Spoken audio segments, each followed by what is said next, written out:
Boa noite, pessoal. Eu tenho aqui a honra de trazer a vocês Antônio Faleiro, um dos maiores ufólogos que o Brasil tem, um especialista em ufologia voltada ao folclore, né, essa ligação, e também um dos maiores especialistas, maiores ufólogos da ufologia em Minas Gerais, principalmente em Passatempo. Faleiro, obrigado pela participação. Boa noite, seja bem-vindo. Boa noite, eu que agradeço pelo convite.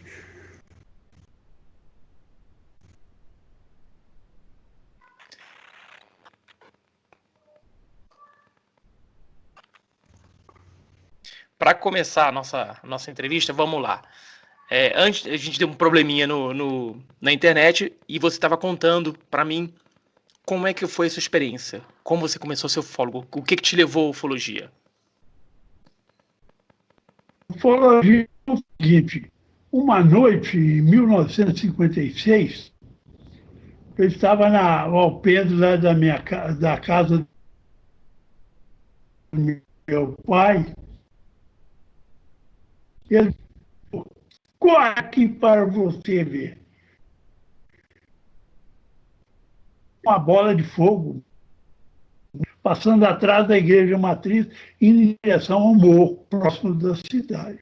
Foi o meu primeiro contato. Aí, meu pai começou a comprar livros e tal, e eu fui acompanhando as pegadas até ele morrer, né? Que ele sempre gostou, e tinha uma biblioteca muito grande de livros sobre ufologia. Assim como eu, então, você tem ufologia no sangue, né? Veio de nascença. Você já investigou... Eu tenho alguns dos seus livros aqui, tenho 3 dos seus livros, na verdade. O OVNIs do Folclore Brasileiro, esse aqui. Esse é o mais interessante. Eu tenho ETs no Brasil, 594 contatos de terceiro grau, esse aqui. E tenho também ETs em Passatempo, Minas Gerais, contato de terceiro grau, esse aqui. São casos aqui da cidade. Você investigou quantos casos ao longo da sua pesquisa ufológica, na sua caminhada na ufologia? Centenas de casos. O caso aqui era tratado da seguinte maneira, como assombração. E certo dia uma pessoa me contou que viu uma coisa e eu comecei a perguntar às outras pessoas, vocês já viram discos voadores? Eles falavam, não, nunca vi, não. Aí eu falei, essa pergunta está errada, eu vou formular de outra maneira.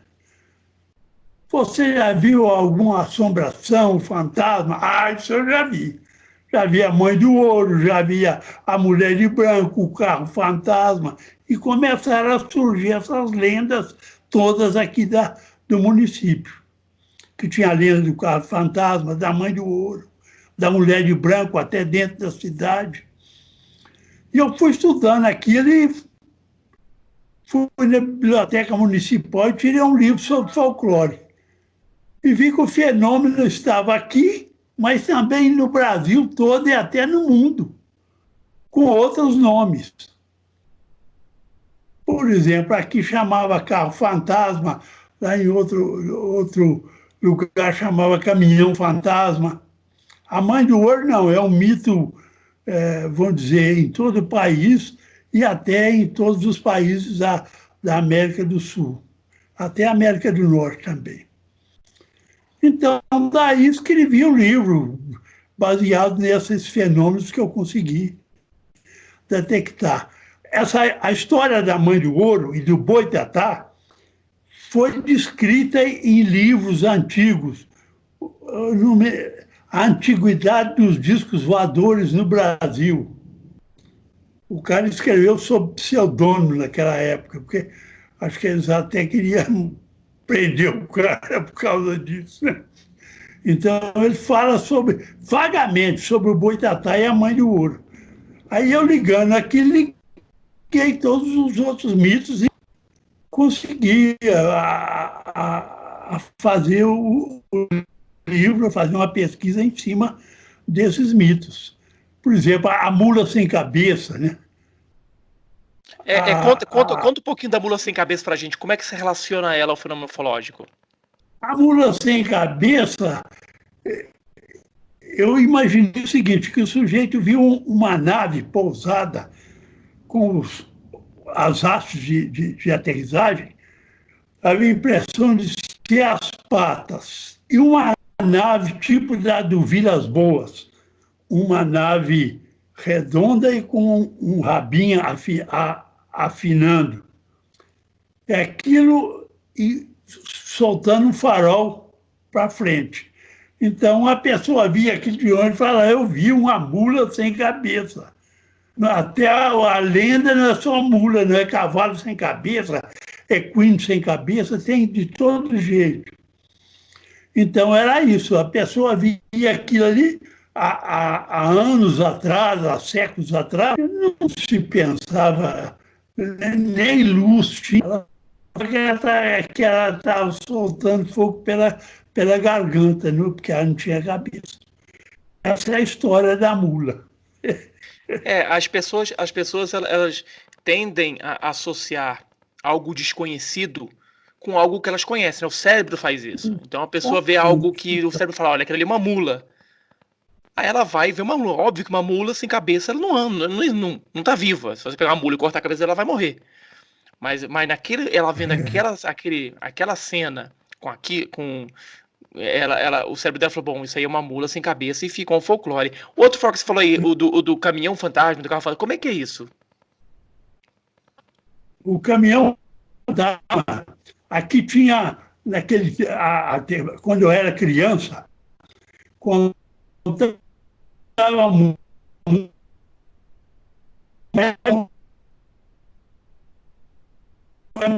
leite nas fazendas, de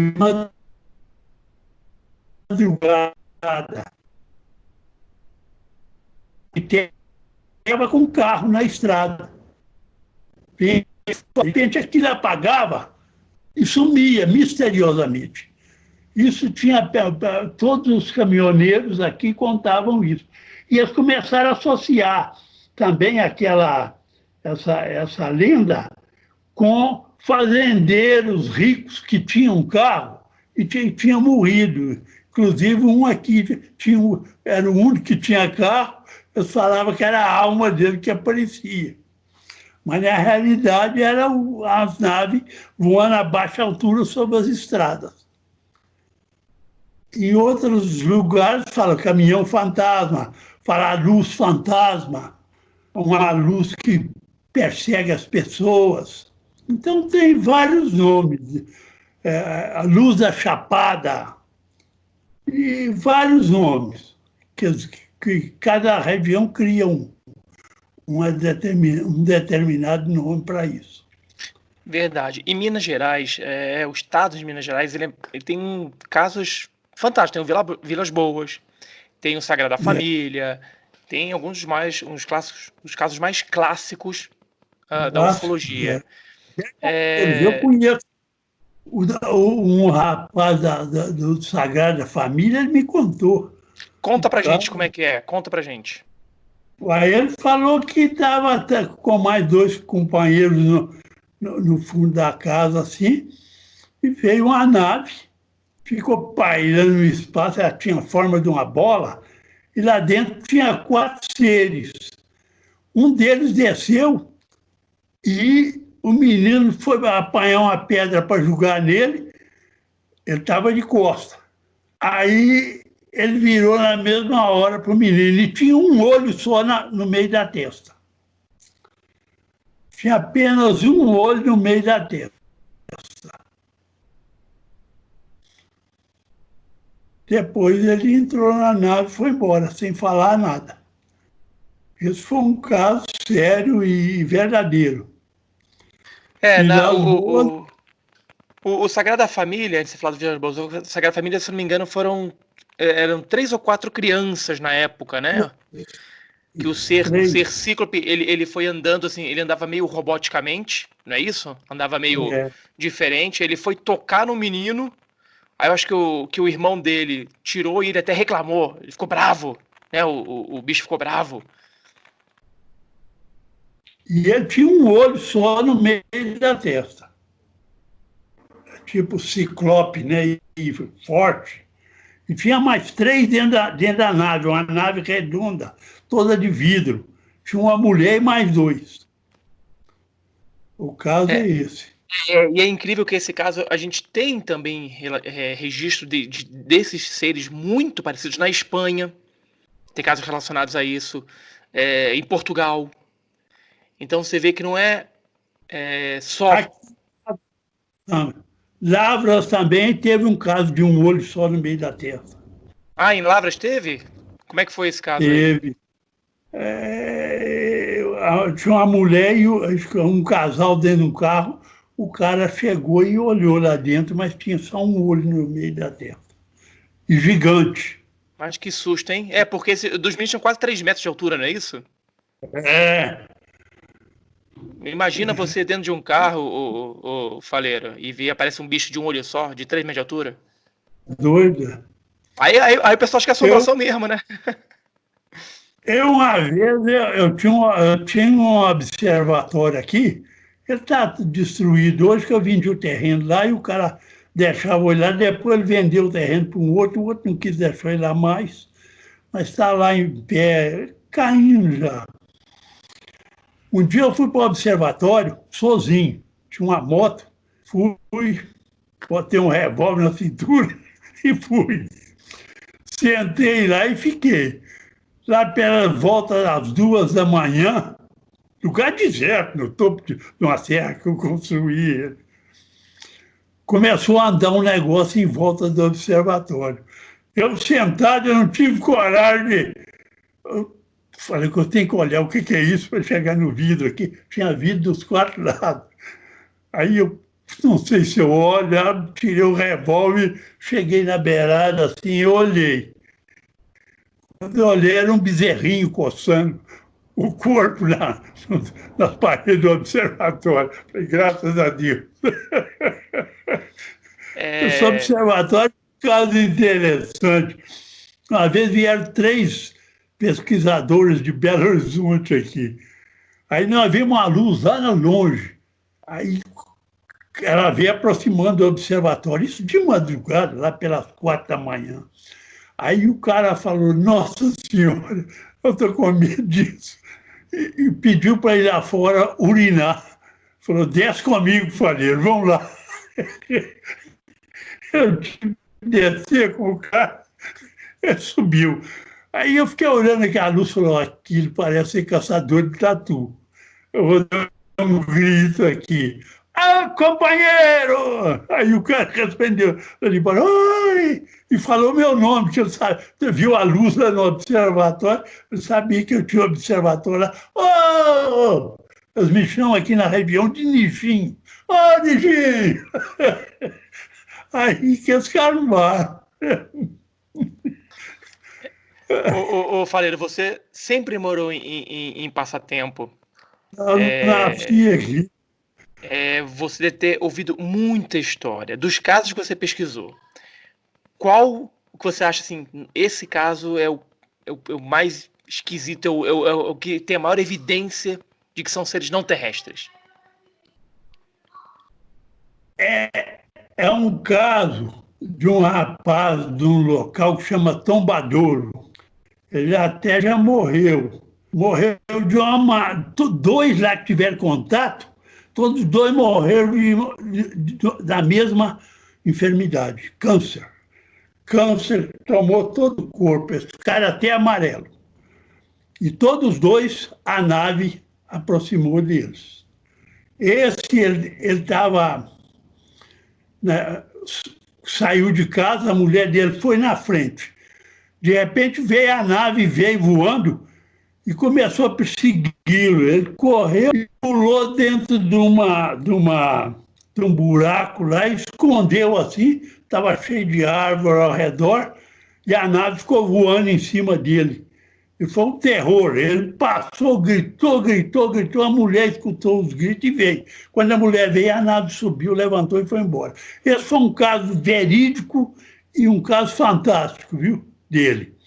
E lá teve um outro também, que a nave baixou, ficou em cima do cara. Paralisou o relógio dele no horário que ela apareceu, às 11h20 da noite. E o cara, de repente, perdeu o sentido. Lá por volta de 4 horas ou 5, ele acordou. Acordou e foi olhar o relógio marcando às 11 horas. Ele deve ter sido abduzido. Eles levaram ele para dentro da nave e depois recolocaram lá. Mas tem muito caso aqui estranho que o cara... Mas esses dois, aparece... Faleiro, esses dois, eles morreram de câncer depois desse contato? Os dois do mesmo jeito? Todo jeito, todos os dois. Um ficou amarelinho, dos pés à cabeça. Mas tempos depois, né? 1 ano. Mas eu fiquei meio assustado com esse contato deles por causa disso. Eu falei, ó... o que a gente orienta, o que nós ufólogos orientamos, é que a pessoa não tente atirar no disco voador, por exemplo, não tente atirar na criatura, não tente se aproximar, não tente tocar, porque a gente não sabe do que é feito, não sabe o que mal pode fazer pra gente. Porque a gente tem vários casos. Por exemplo, inclusive o João Prestes, aí em Minas também, que ele tomou um raio de um objeto e derreteu praticamente, como se tivesse sofrido morte por radiação. Ele foi saindo os pedaços. Eu tenho um caso interessante aqui, foi uma noite, acho que foi em 82. Estava uma noite muito bonita, acho que mês de agosto, se não me engano. Eu chamei um rapaz e nós fomos para a estrada, para o asfalto. Ficamos lá e ficamos olhando o céu. De repente, numa montanha, pintou uma luz vermelha. E ela começou a movimentar na serra. E eu conheço todos os locais, sabia que lá não tinha estrada, não era carro. Então ela começou a movimentar lá na montanha. Aí eu peguei, falei com o cara, segura a motocicleta aí. E comecei a piscar o farol da moto, mandei ele piscar e fiquei na frente e levantei as mãos para cima. Quando eu levantei as mãos para cima, a luz começou a responder nas piscadas. Se dava 2 na moto, ela respondia com 2. 3, 3. Aí eu levantei a mão para cima na frente da moto e, nesse momento, a luz, que estava pequena, começou a crescer e ficou grande e subiu. Aí a gente via que ela estava no alto da montanha já. Eu falei com o cara, vou tirar o time daqui, porque a coisa está preta, eu só paro o contato. E falei com ele, monta na moto aí. Pisquei o farol da moto várias vezes, virei a moto e viemos embora. Eu trouxe ele na garupa, deixei ele na casa dele e vim aqui para minha casa. Guardei a moto e deitei num quarto ali assistindo uma televisão, quarto da sala. E, de repente, eu escutei um barulho assim, um barulho, um estouro surdo, mas nem liguei. No outro dia, 7 horas da manhã, tinha um rapaz aqui na porta de casa. Ó, você vai conversar com o Zé Leão, que ele ontem viu um disco voador aqui às 11h05. E eu cheguei aqui às 11. Eles vieram atrás, toparam o contato, vieram atrás e o que fizeram? O menino lá ia passando em frente ao posto, eles jogaram um facho de luz na frente dele, ele olhou para cima, a nave estava uns 100 metros para cima dele. Ele correu e escondeu debaixo de uma marquise. No outro dia veio me contar. Isso foi num domingo. Quando foi segunda-feira, a minha mulher viu uma bola luminosa. Não, na terça-feira, minha mulher viu uma bola luminosa andar aqui dentro de casa. O contato na estrada foi segunda. A bola luminosa ela viu aqui dentro de casa, uma sonda. Ela viu, ela entrou num quarto e desapareceu. Aí, na quarta-feira, que é importante, eu era secretário de uma escola e uma menina chegou lá perto de mim e falou, Nivim, você deixa a gente jogar ping-pong? Eu falei, por quê? Porque não tem professor na nossa sala. Eu falei, não pode, ó. Vou buscar as raquetes, você vai acender a luz do pátio, então. Eu fui, busquei as raquetes, quando eu cheguei na porta, a menina foi acender a luz, deu um estalo como se fosse um raio. Na hora que ela levou o dedo no apagador, eu olhei para a porta do banheiro masculino, tinha um cara troncudo, baixinho, assim, de 1,50 m mais ou menos, olhando fixamente para mim. E o pátio estava às escuras. Ela não conseguiu acender a luz, ela correu para o meu lado. Não, Ela viu senhora, também? que é isso?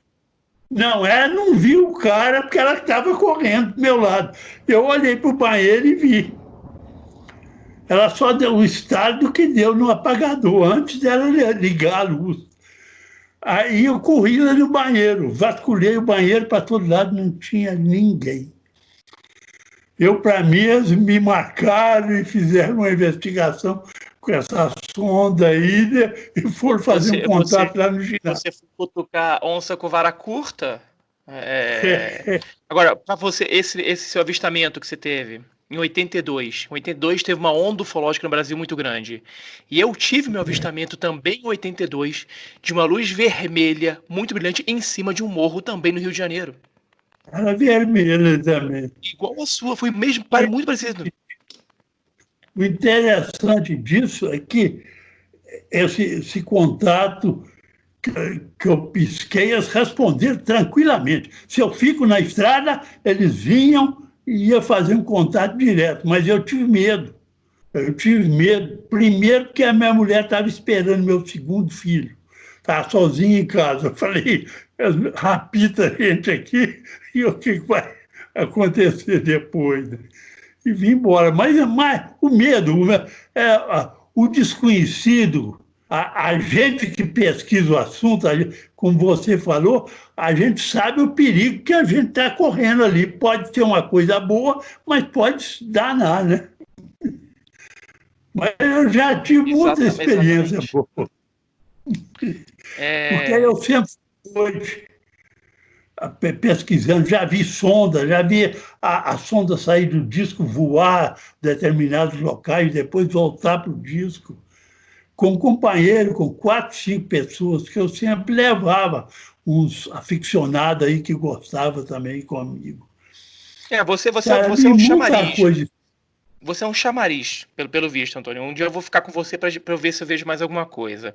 Aí, deixa eu te perguntar uma coisa. Você contou esse monte de contato que você teve.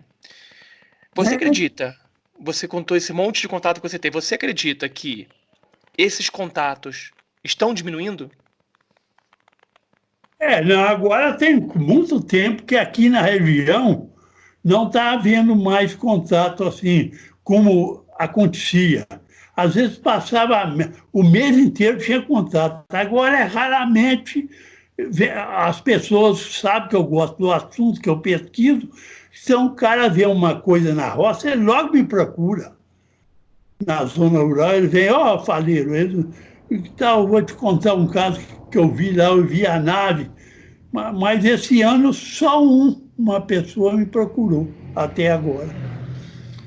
Não tem notícia de nada. Mas por que você acha que isso está acontecendo? O povo também, de primeiro, não tinha luz nas roças. Está entendendo? Quando eu comecei a pesquisar, não tinha luz. Então, o sujeito ia embora, vinha para a cidade para fazer uma compra ou ficar assistindo televisão, depois voltava a pé. Aí que ele via muita coisa.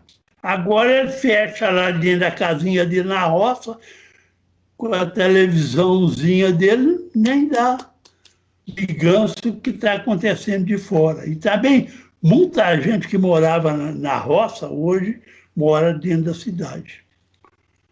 É isso aí. É uma das coisas que diminuiu. O povo não está vendo mais por causa disso. E era para a gente estar, e a gente está nesse isolamento, de nem sair, né? O máximo que tem que fazer é olhar para o céu, que está menos poluído. Agora, antigamente você podia andar para tudo que é lugar. Eu estou 3 meses socado aqui dentro de casa. E se alguém aparecer na sua casa, e se na frente da sua casa, a uns 200 metros, pousar um disco voador, você quebra a quarentena? Aí tem que quebrar. Eu monto lá embaixo, de vez em quando, buscar um DVD, uma coisa lá, que eu tenho um escritóriozinho lá. Não mexo com nada, não, só ufologia que tem lá e mágica, mais nada. E eu, de vez em quando, vou lá buscar alguma coisa e acontece isso, né? Agora, antes aparecia, no 78 era direto e reto, nossa Senhora, até 82, como você falou. Mas agora está muito diferente. E eu por acredito causa que. disso. Eu acredito que eles. Primeiro que, na minha opinião, eles nunca quiseram aparecer por completo. Eles não, se eles quisessem aparecer, eles teriam pousado em algum lugar. Eles Não. querem fazer o que tem que fazer. A gente não sabe qual é o objetivo deles. Eles querem fazer e ir embora. Então eles provavelmente estão criando obstáculos ou ficando cada vez mais espertos, mais ligados, para não deixar serem vistos, porque você vê hoje em dia é muito difícil ter um flagrante como você tinha na década de 70, 80 de uma foto nítida, mesmo que Muito. você hoje tem milhões de celulares, tem câmeras digitais, câmeras de segurança que poderiam captar qualquer coisa e você não vê. Você deveria ter muito mais registro, você não tem hoje em dia. Eu perdi muita foto boa porque eu não tinha uma câmera boa. Eu tinha, às vezes, uma câmerazinha pequenininha, fotografando, não saía nada. Uma vez que eu vi uma nave mãe, eu consegui fotografar ela porque eu dei aquela câmera lenta, né? Como é que chama aquilo? A câmera fotográfica. Exposição demorada, que eu consegui captar. Fotografei uma nave mãe. Ela foi vista na Argentina às 7 horas. Às 7h05, ela saiu de trás da serra, aqui em Passatempo, de trás de uma serra grande, e foi voando em direção ao norte. Foi vista na Rússia às 11 horas da noite.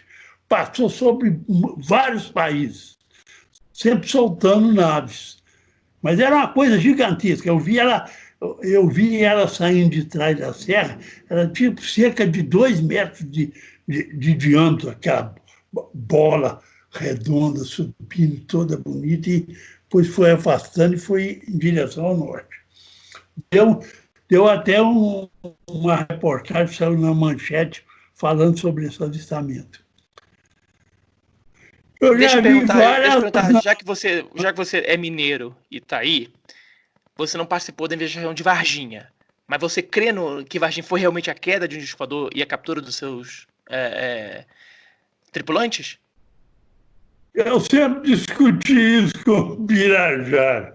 Eu sempre falei ao Bira, até o ponto que as meninas viram um ser, eu acredito. Dali para frente, todo mundo queria um pedacinho do bolo. Parecia um falando que a nave caiu lá perto de Varginha. Ó, pelo amor de Deus, uma nave cair aqui perto de Passatempo, no outro dia tem multidão lá, né? A polícia não vai segurar isso, não.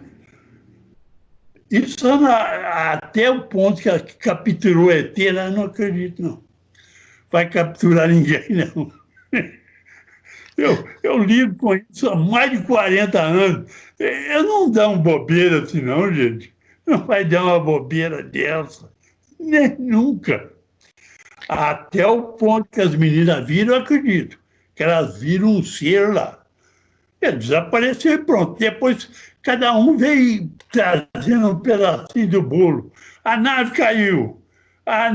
O corpo foi levado para o legista em São Paulo, para Badam Palhares. O Bira vinha aqui em casa, mas um outro que escreveu um livro lá de Pacatini? Vittorio Pacatini. Escreveu um livro. O Bira até brigou com ele por causa disso, que passou na frente do Bira, que era o pesquisador, escreveu um livro sobre o ET de Varginha. O Bira falava, vamos lá em Varginha, eu falei. Eu falei, Bira, eu não vou, não. Fizeram a opção de reunião, lá não fui nenhuma. Eu falei, isso é papo furado. A partir do momento que as meninas viram, muita gente inventou muita coisa. Cada um inventava uma para aparecer na reportagem, para fazer reportagem, e foi assim por diante. É tanto que o Birajara depois escreveu um livro em parceria com um outro rapaz, que eu não me lembro agora, escreveu um livro dessa grossura, desmistificando o caso. Ele não fala claramente, mas fala que ele foi envolvido pela coisa. Você vem um, fala, eu vi isso, eu vi isso. O soldado morreu porque teve uma doença que estava carregando o ET e vai por aí afora. É tanto que o Gevaer falou assim, ele foi fazer ele ia fazer uma palestra, acho que o ano passado, um ano atrasado, em Varginha. Eu falei, uai, Gevaer, você não me convidou? Ele falou, não convidei porque você não acredita no ET de Varginha. Não acredito. Sim, você não acredita em toda a história, mas você acredita numa certa parte. E a partir daí a gente. Agora, muita mentira, né? E vem surgindo até hoje.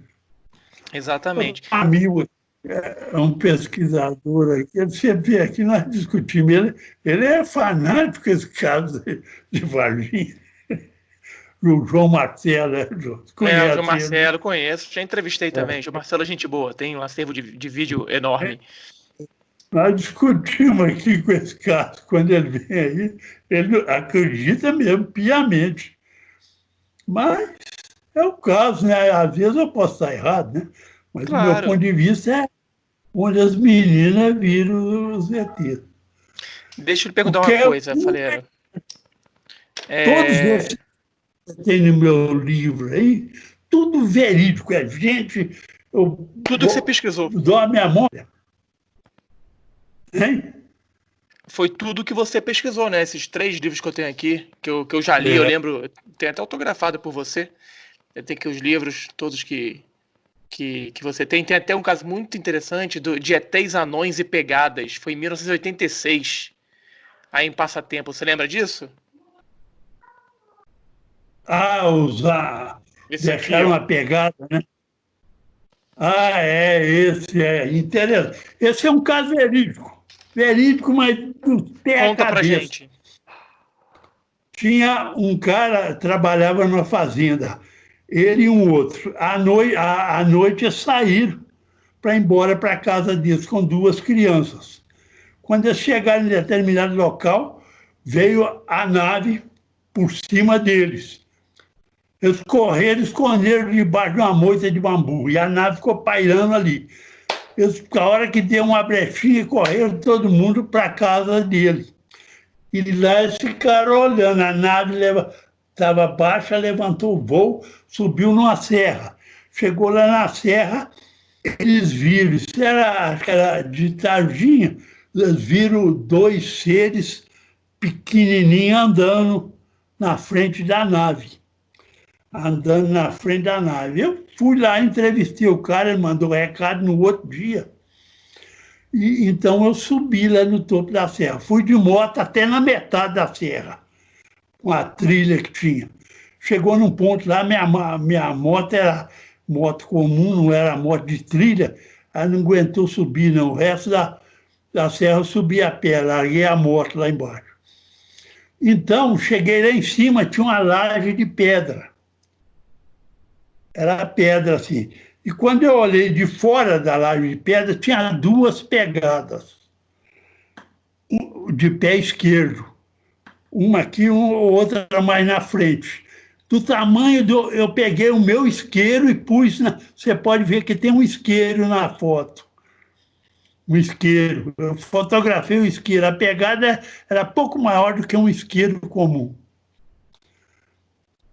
E lá não subia ninguém, porque o resto era mato. Eu tive que subir para o mato afora. E era do ET que ele deixou a pegada lá. eu tenho um caso aqui muito legal, eu tenho até foto da carta do jesuíta. Não, óvulo fotografado em passatempo, essa aqui, ó. Eu não sei que caso é essa aqui, ó. Essa aqui. Aí eu te contei, essa aí eu estava com a minha filha, a primeira foto. A primeira foto. Você pode ver que tem a nave, ela jogando um facho de luz para baixo. Isso. Você pode perceber a foto. Eu estava com a minha filha e estava numa serra. Era cedinho, umas 6h30, mas já estava escuro. Aí eu falei, vai olhando. Ela devia ter uns 10 anos por aí. Ela falou, olha lá, pai, tem 2 estrelas. Tinha uma, era a Dalva. Estrela d'alva. Aí apareceu outra perto. Aí ela disse, olha lá, pai, 2 estrelas. Apareceu uma outra. Aí eu comecei a fotografar. Fotografei essa última foto que tem aí. Eu apoiei a máquina no carro. Agora a outra é da nave mãe. A que está junto aí no livro. Agora você falou do jesuíta. O padre Anchieta, ele descreve claramente que os índios naquele tempo viam uma bola de fogo, que os raptava e os matava como os curupiras. Eu peguei um livro lá para pesquisar o folclore e vi essa carta jesuítica. Ninguém sabia disso. Eu tirei ela copiei ela do livro e nela o Anchieta já descrevia um facho luminoso que perseguia os índios e os matava como os curupiras. Curupiras só que o matar não era morrer, era desaparecer, não era isso? Exatamente. Tem a história de um índio também que foi raptado. Depois de muitos dias, voltou meio doidão. Falou que estava dentro do lugar onde existiam muitos fogos, luzes. E ele conta a história do rapto dele lá. Filho de um chefe lá, filho de um português com a Índia. Muito legal. E outra coisa na história. Eu tô vendo aqui o seu livro, que é fantástico, eu tô revendo ele. E eu tô vendo aqui um que eu achei bem interessante, cadê? Dos ETs Adões de raio-x. Essa aqui, ó, tem até uma ilustraçãozinha, aqui, ó. Essa é fantástica. Um rapazinho me contou isso. Davi Pereira. Ele estava caminhando e vinha para a cidade quando ele viu uma bola luminosa. Ele já sabia sobre discos voadores. Ele correu e subiu numa árvore frondosa e ficou lá escondidinho na árvore. A nave pousou, saíram 2 seres. E quando eles passaram em frente da luz que ela estava emitindo, a luz atravessou os corpos dele, que ele viu os ossos, como se fosse um raio-x. Era um menino da roça. Ele nunca tinha visto falar em raio-x na vida dele. Contou esse caso. Faleiro, você não acredita em ET de Varginha? Mas eu vou te mostrar. Você está falando para mim que não acredita em ET de Varginha, mas eu vou te mostrar que você acredita sim. Porque tem um caso aqui em Passatempo, na década de 70, José Tarcísio Rodrigues, na fazenda Campo Grande, viu um ET pequeno, trepado numa porteira de cor cinza escuro, com 3 protuberâncias na cabeça, ô Faleiro. É igual o ET de Varginha, só que o ET de Varginha é marrom. Diz que as meninas viram o ET de Varginha. E com 2 furos no nariz, igual é descrição das meninas. Agora, muita coisa depois de que elas viram, que elas correram, foi inventado. Muita gente inventou. Mas até o momento que elas viram o ser com 3 protuberâncias na cabeça, igual esse. Mas igual esse que o menino aqui, viu, aqui, ó, tinha 80 centímetros. Era 80 centímetros, era um anãozinho. Exatamente. 80 centímetros. Nossa, o seu livro aqui é fantástico. O que ele tem de caso, de bibliografia. Agora, eu sou fã disso aqui, ó, do folclore. E você escreveu uma biblioteca UFO também. Eu tenho aqui, esse autografado, ó. Esse tá autografado aqui, ó. Esse tem esse autógrafo para mim. Você vê A mula sem cabeça nós já falamos. O Saci Pererê é uma lenda antiquíssima. Os índios contavam que era uma coisa que vinha voando, rodopiando e pousava. E dali de dentro saíam pequenos homenzinhos chamados sacis. A lenda original dos índios é essa. Depois vieram os jesuítas, eles contavam isso, eles começaram a deturpar. Não, é um negrinho com a perna só, com um barrete vermelho na cabeça. E que faziam um furacãozinho, né? Que ele andava como um furacãozinho. Eu tô vendo aqui, ó, tem a Lamoa, que é muito conhecida em Fernando de Noronha, né? A lenda de Lamoa. Existe essa lenda lá na ilha de Fernando de Noronha. Eles dizem que é uma mulher que vaga à noite ao redor do pico, a grande elevação que tem lá. É uma nave que fica voando lá em forma de dar a impressão de ser uma mulher vestida de branco. A mulher de branco, você tem aí também. A mulher de branco é o facho de luz de um holofote que a nave joga. A pessoa não vê a nave, que ela está no escuro, vê aquela mulher e tem região que chama de mulher de 7 metros. Ela começa a crescer. A nave vai subindo, o facho de luz começa a crescer. Outras vezes são naves cônicas. É coisa que o povo conta em forma de assombrações, né? Até no seu livro aqui você fala do gafanhotão, que é um objeto que tem um rabinho, um inseto, igual um gafanhoto, que é a nave relatada no caso do Antônio Vilas Boas. Isso era em São Paulo que tinha essa lenda do gafanhotão, é isso mesmo. Porque emitia uma luz esverdeada, por isso que chamava de gafanhotão. E tem aqui Iemanjá, né? Iemanjá. A mãe do ouro é nacional. Nacional, todo lugar tem. Então tem uma lenda que onde aquela bola luminosa desce, está enterrado um tesouro. Muita gente já foi cavar nesse lugar lá para ver se achava o tesouro. E essa lenda de cavar um tesouro, ela é bem parecida também com as lendas dos gnomos da Irlanda, que falam que no final do arco-íris, quer dizer, de uma luz brilhante, existe um pote de ouro. E tem um gnomo que protege esse local. Então, como você falou, o folclore mundial, ele sempre fala de seres que vêm do espaço, de luzes, de seres pequenos, de assombrações e tudo mais. Portugal chama de alminhas. Alminhas, exatamente. Eu estou vendo aqui da Mãe de Ouro. Sonda aqui, ó, Mãe do Ouro, sonda. Ouro aí nos países de língua espanhola aqui, nossa, da América do Sul, eles chamam de Mada de Aluro. E aqui em Brasília, o General Show e Roberto Afonso Beck, que eu acho que você conheceu o Beck, eles, na fazenda aqui em Alexânia... Oi? O Show eu conheci pessoalmente. Quando no Rio de Janeiro, eu fui fazer a primeira palestra que eu fui fazer lá, mas não tinha nem slide. Era um concurso, eu tirei 2º lugar nacional.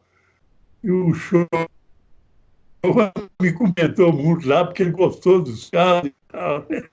Depois tem um fato interessante que eu tenho, saiu na revista Planeta. Eu fui fazer uma conferência aí em Brasília, acho que 81, foi a primeira vez que eu fui a Brasília. E tinha um centro de convenções lá, que cabia mais de um mundo de gente lá, né? Ainda tem, hoje se chama Centro de Convenções Ulisses de Guimarães. Eu ia fazer na quinta-feira, mas quando eu cheguei, o Cronenberg é que promoveu. Ele falou, vai para o hotel tal. Eu cheguei lá e fui para o hotel tal, mas eu achei que eles iam pagar o hotel. Não ia pagar, ia só pagar a passagem. E para mim ficar de sábado até quinta, eu vou te contar essa história. Foi Deus que fez eu ir aí. Eu queria ir no Congresso, mas não tinha dinheiro para ir. Eu estava Tinha um prefeito aqui, ele não estava me pagando os honorários que eu era maestro da banda. Esse prefeito não me pagava, então eu não tinha dinheiro para ir. Aí a minha irmã chegou, mas você não pode perder. Você foi convidado para falar num congresso internacional, você não pode perder isso. Eu vou te dar 50 cruzeiros naquele tempo. Você pode ir com 50? Eu falei, bem capaz de dar, eu tenho mais um bocadinho. E aí fui para Brasília. Chegou lá em Brasília, o Cronenberg falou, não, isso você vai ter que ficar no hotel aí pagar do seu bolso. Eu falei, eu não tenho dinheiro para pagar, eu estava o hotel a 25 pau por dia.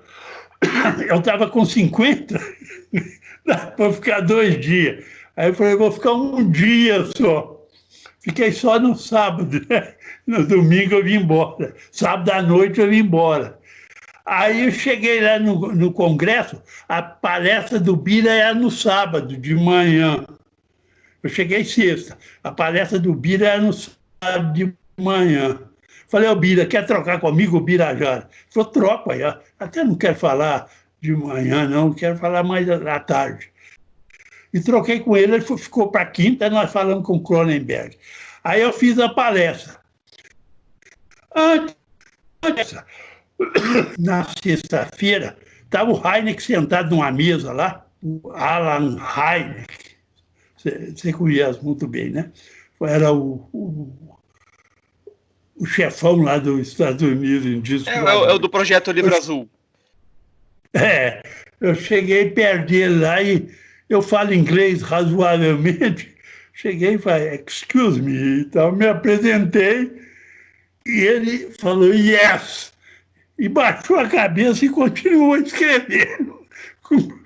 Se eu fosse uma estátua, eu fiquei lá em pé sem graça. Né? Falei, uai, o chefão da ufologia mundial não me deu papo, eu conheci isso. Aí, fui embora. Aí chegou no outro dia, eu fiz a minha palestra. Ele estava sentado na primeira fileira, o Hynek, com o intérprete. E eu comecei a fazer minha palestra lá, e o Cronenberg chegou perto de mim e falou, Faleiro, terminou, seu tempo acabou. Levantou 1000 pessoas que estavam lá dentro do auditório. Gritaram, deixa o cara falar, deixa o cara falar, deixa ele falar. Aí o Cronenberg falou, pode falar quando você quiser. Aí eu falei mais uma meia hora, né? E o povo só aplaudindo, e aplaudiram muito. E o Hynek está sentado na primeira fila. Acabou, ele subiu lá, veio me cumprimentar, foi o primeiro. Congratulations.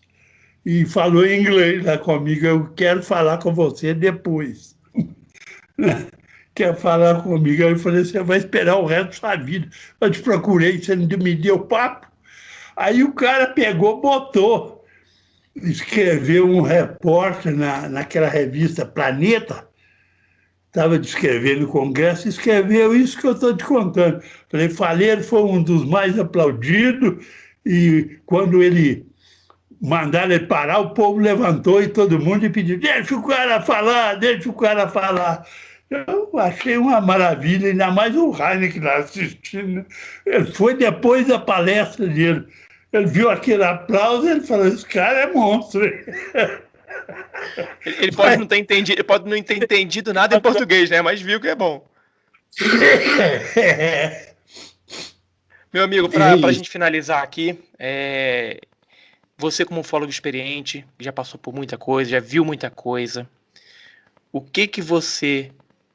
Qual mensagem você deixa para quem está começando agora, quem quer se tornar um ufólogo, pesquisador de campo como você é? Eu acho que deve ir onde está a coisa, no campo. Pesquisar à noite, fazer vigílias, né? Procurar entrevistar as pessoas, saber os locais de maiores incidências. E que você vai aprender muito. É uma coisa que ensina a gente a maneira que eles agem. E é uma coisa interessante. Eu gostei muito da experiência que eu tive de campo. Hoje eu já não vou mais, porque eu já estou meio velho, né? Mas já fui de moto muitas vezes, com companheiro, sem companheiro. Tive medo, tive